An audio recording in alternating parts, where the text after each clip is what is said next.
हाग्रा बिफाननि सिग्रोमनायाव फिन खेबसेबाव 10 सेन्टिमिटार अन्थाइजों सालान गैयै डाम्पारफोरखौ जब्द खालामो।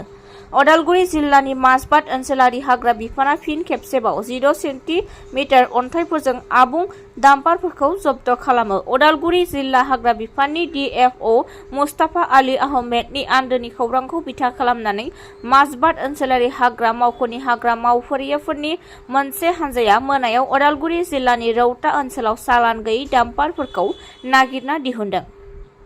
हाग्रा मावफारियाफोरनि बे अपारेशनाव बिसोरो हरनि 9 रिंगासोआव रौतानि भालुकमारिनिफ्राय सालान गैयै अन्थाइफोरखौ लानानै AA01JC2895 जों बुंफबनाय गंसे डाम्पारखौ जब्द खालामनो हादोंमोन।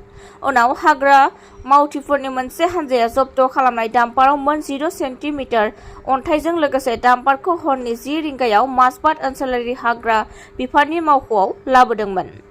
मख'नो गोनांदि अदालगुरि जिल्लायाव बिजिरसालिनि बिथोन बायदियै खनिफोरा बन्द जानायनि उनावबो माखासे दुथांफोरा मोनायाव अन्थाइ बालाफोरखौ बोखांना लांनाय खामानिखौ मावगासिनो।